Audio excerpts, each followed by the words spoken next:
এখন আমরা যাচ্ছি মোহনা। অনেকটা দেরি করে করে ভয়েস দেওয়া হচ্ছে, কারণ হচ্ছে আমি আপলোড করতে পারছি না। আমার ভয়েস শুনে কিছুটা আন্দাজ করতে পারবে আমার শরীরটা খুবই খারাপ, ঠান্ডা লেগে গিয়েছে।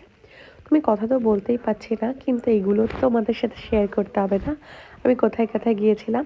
তো মোহনায় গিয়ে ফিশ মার্কেটটা দেখছিলাম, প্রচুর প্রচুর মাছ ছিল, জ্যান্ত মাছ, শুটকি মাছ, সব রকমের।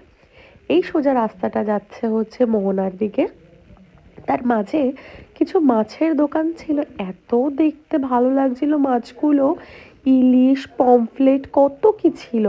আর দেখো না কত ডিজাইনেবল কাঁকড়া, কাঁকড়াতে নাকি ডিজাইন। তারপরে ছিল চিংড়ি, অক্টোপাস, যাই হোক কাঁকড়াটাকে আমার জুম করতেই হলো।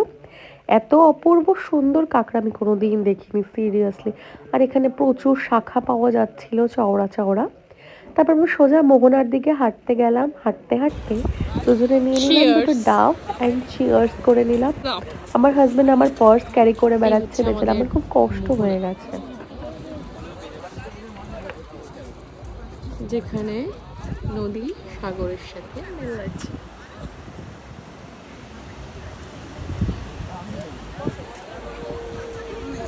যাই হোক, তারপরে আমরা দুজনে মোহনা থেকে ঘুরে টুরে আবার হোটেলের দিকে গেলাম। গিয়ে দুপুরের পেট পুজোটা তো দরকার, কারণ হচ্ছে সরি কারণ বিরিয়ানি ছাড়া কি করে চলি। বিরিয়ানি খেলাম, হোটেলে গেলাম, এবং সন্ধেবেলাটা আমরা এনজয় করলাম। আমি রেডি হয়েছিলাম, এটা সন্ধ্যাবেলা দৃশ্য। সন্ধ্যাবেলাটা তোমাদের সাথে অন্যদিন নয় শেয়ার করবো, 31st রাত। তো এখন যাই। আমি রেডি, চলো।